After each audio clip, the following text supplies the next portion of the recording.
Hello, I am going to talk to you guys today about importing audio into Alchemy and give you a brief introduction into some of the associated sound design techniques you can unleash upon your unsuspecting audio clips. I'll also talk to you a bit about importing performance parameters. As we've discussed so far, we know that you can use any number of waveforms as the basis for your synth. But what if you wanted to get really clever? What if instead of using a sine wave or a sawtooth wave, you actually wanted to use a recording of a bell or a pencil snapping in half, or even something long and drawn out like the recording of a waterfall or something? You can do any of these things by simply choosing Import Audio and importing the audio you would like to use. I want to start with something simple, so I chose a very full bass drum clip. It's got this really punchy sound. Alchemy is going to automatically map this sound across the keyboard by pitch shifting it. Notice in the bottom left-hand corner there are options on what we want to do with it. Let's just start with spectral for now. Okay, so now it's loaded our sound. If I wanted the sound to loop, I would simply select continuous under loop mode. But for now I'm just going to leave it at none. Also, if I wanted to load several different audio clips simultaneously, over on the left here, I could choose a different letter, say B, and import the audio here. But for now, I'm just going to use just my bass drum. In our modulation controls, if we switch velocity to off, we're actually telling it to play back the audio clip at full volume regardless of the velocity intensity of our performance on the keyboard. So no matter how hard we hit the key, it's going to play back at the same volume. I actually prefer velocity control, for now anyway. The note C3 is where the original unshifted audio clip is placed. Let's take a listen to this bass drum we're going to be working with. Oh, darn it! That's not a bass drum at all. What are we going to do now? I guess we are going to have to somehow do spectral synthesis on a clip from a 1980s pop song. I really hope Alchemy comes through for me here. Let's see.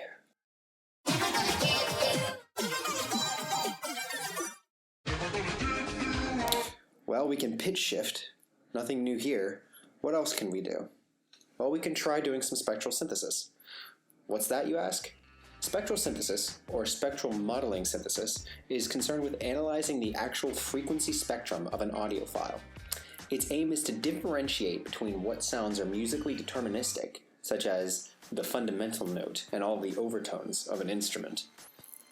Essentially the frequencies that make up the body of an instrument's sound or an ensemble sound, versus the sounds that we call stochastic, or noise. It does this by looking for distinct peaks across the spectrum. So as it's looking through the spectrum, if it sees these peaks, it knows that this is probably an intentional part of the sound. Whereas if it sees a kind of wishy-washy cluster of frequencies, it assumes that this is probably noise. And it makes the distinction between the two. And so right now, by clicking noise, I'm actually telling Alchemy to remove the deterministic sounds as best it can and just leave the noise. It makes for some interesting creations. So this basically transforms your sound into a monster.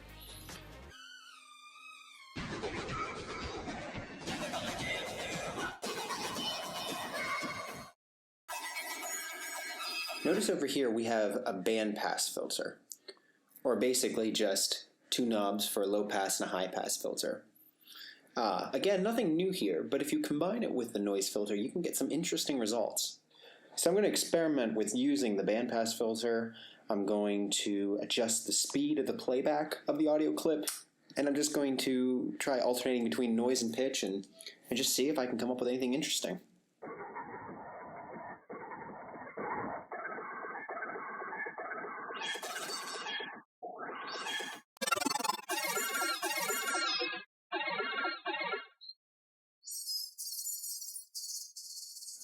I can also adjust the starting position of the audio clip.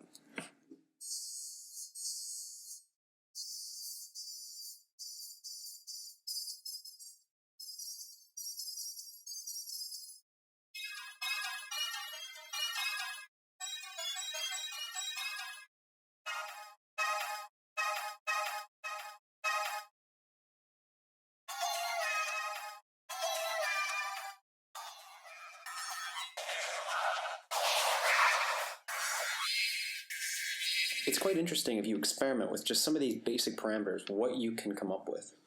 Also, side note, if I right-click on a knob, we can assign LFOs or knobs on our MIDI controller to control these individual parameters. In fact, this is a good segue into my next topic.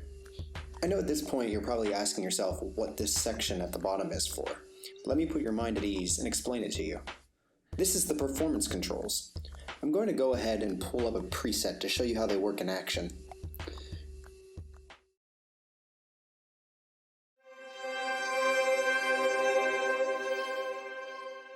This preset has many effects enabled, and sometimes you want important controls from these effects organized into one place, and that's what's happening here. The preset has already laid out different parameters for each knob, allowing you to control them from one place. Notice on the left here you can assign the current setup as a snapshot, essentially saving it as your own preset of a preset.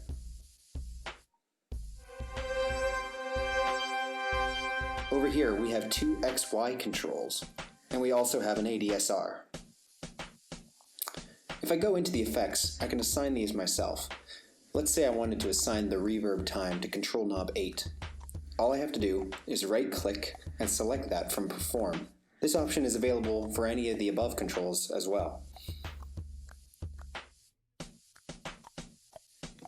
So let's say I decided that the thing this beautiful ambient guitar patch really needed was some face melting distortion. I'm just going to add that here. Bring this up a bit. Let's see. And now I want to assign the bit crush parameter to knob 1.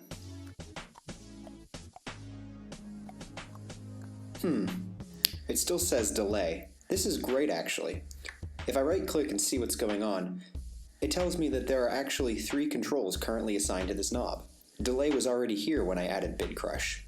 So while I'm turning up the bit crush setting on my distortion, I'm also increasing the delay mix, which could be useful.